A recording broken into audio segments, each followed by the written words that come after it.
ଖଡ଼ିଆଳ ଲାଲା ସାହେବ ପଡ଼ାଠାରେ ଶୁଭ ଉଦ୍ଘାଟନ ହେଲା ଦିବ୍ୟ ଅନୁଭୂତି ଭବନ।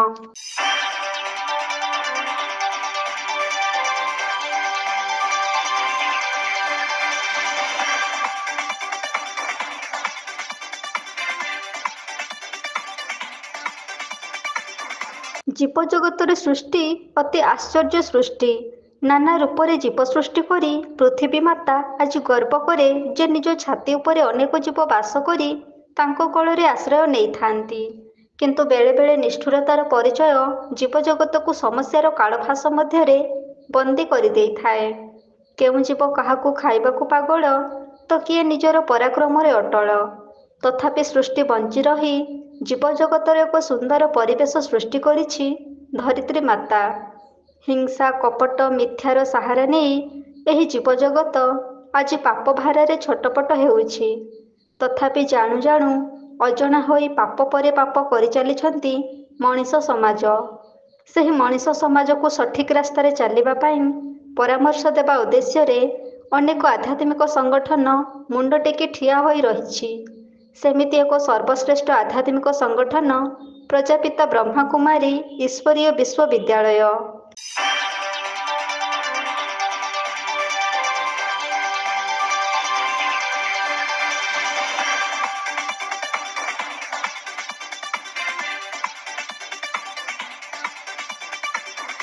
ନିକଟରେ ନୂଆପଡ଼ା ଜିଲ୍ଲା ଖଡ଼ିଆଳ ବ୍ଲକ ଅନ୍ତର୍ଗତ ବାଡ଼ି ଗ୍ରାମ ପଞ୍ଚାୟତର ଲାଲ ସାହେବ ପଡ଼ାଠାରେ ଶୁଭ ଉଦ୍ଘାଟନ ହୋଇଯାଇଛି ଦିବ୍ୟ ଅନୁଭୂତି ଭବନ।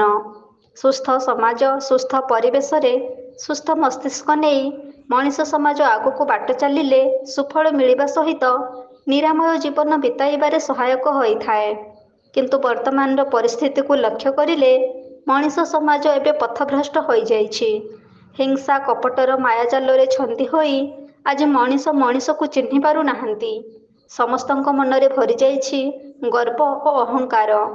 ନକାରାତ୍ମକ ଚିନ୍ତାଧାରାରେ ବଶବର୍ତ୍ତୀ ହୋଇ ଯୁବପିଢ଼ି ଆଜି ନିଜ ଜୀବନ ସହିତ ଖେଳ ଖେଳୁଛନ୍ତି।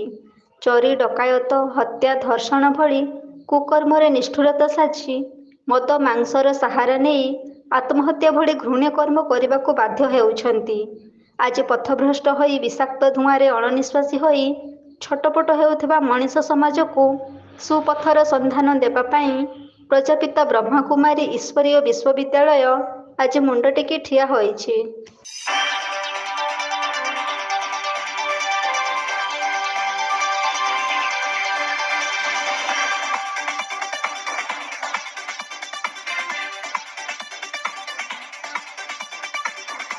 ଆତ୍ମା ପରମାତ୍ମାର ମିଳନ ନେଇ ଆନ୍ତର୍ଜାତିକ ମୁଖ୍ୟ କାର୍ଯ୍ୟାଳୟ ମାଉଣ୍ଟ ଆବୁରୁ ଆସିଥିବା ରାଜଯୋଗୀ ବି.ଆର୍. ସୁରଜଜୀ ଯୋଗ ଦେଇ ଜୀବନ ମୃତ୍ୟୁ ଏବଂ ପୁନର୍ଜନ୍ମ ବର୍ତ୍ତମାନ ବିଷୟ ନେଇ ସମୀକ୍ଷା କରିଥିଲେ। ଆତ୍ମହତ୍ୟା ଭଳି ନକାରାତ୍ମକ ଚିନ୍ତାଧାରା ଏବଂ ଚେତନା ନେଇ ଯୁବପିଢ଼ି ନିଜ ଜୀବନ ସହିତ ଖେଳ ଖେଳୁଛନ୍ତି, ଯାହାକି ମହାପାପ ଅଟେ।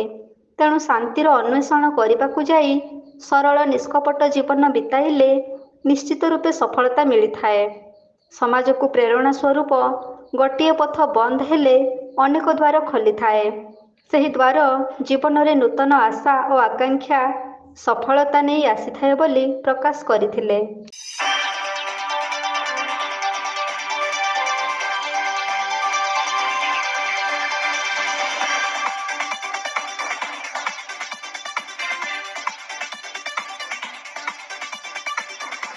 ଏହି ଦିବ୍ୟ ଭବନକୁ ରାଜଯୋଗୀ ବି.ଆର୍. ସୁରଜଜୀଙ୍କ ଦ୍ୱାରା ଉଦ୍ଘାଟିତ ହୋଇଥିବା ବେଳେ ଖଡ଼ିଆଳ ବିଧାୟକ ଅଧିରାଜ ପାଣିଗ୍ରାହୀ, ବ୍ଲକ ଅଧ୍ୟକ୍ଷା ପୁଷ୍ପାଞ୍ଜଳି ନନ୍ଦ, ନଗର ଅଧ୍ୟକ୍ଷ ଉଜ୍ଜ୍ୱଳ ଗୁପ୍ତା, ଖଡ଼ିଆଳ ତହସିଲଦାର ନରସିଂହ ଗଡ଼ବା, ଅକ୍ଷୟ ନନ୍ଦ ପ୍ରମୁଖ ଯୋଗ ଦେଇଥିଲେ। ତାଙ୍କ ସହିତ ରାଜଯୋଗୀ ସୁମିତଜୀ, ରୂପେଶଜୀ, ଗୀତା ଦିଦି, ସୂର୍ଯ୍ୟକାନ୍ତି ଦିଦି ଏହି ଆଧ୍ୟାତ୍ମିକ କାର୍ଯ୍ୟକ୍ରମରେ ଯୋଗ ଦେଇଥିଲେ। ଆଖପାଖରେ ଥିବା ପ୍ରଜାପିତା ବ୍ରହ୍ମାକୁମାରୀ ବିଶ୍ୱବିଦ୍ୟାଳୟର ଅନେକ ଧର୍ମାବଲମ୍ବୀ ଯୋଗ ଦେଇ ଏକ ଆଧ୍ୟାତ୍ମିକ ଚେତନାର ସଚେତନ ବାର୍ତ୍ତା ବାଣ୍ଟିଥିଲେ। ଖୁବ୍ ଉତ୍ସାହ ଓ ଉଦ୍ଦୀପନା ମଧ୍ୟରେ ଉଦ୍ଘାଟନୀ ଉତ୍ସବ ଶାନ୍ତି ଶୃଙ୍ଖଳାର ସହିତ ଶେଷ ହୋଇଥିବା ବେଳେ ଏମିତି ଏକ ଅନୁଷ୍ଠାନକୁ ପାଖରେ ପାଇ ସାଧାରଣରେ ଶାନ୍ତିର ମାହୋଲ ପାଇଥିଲେ।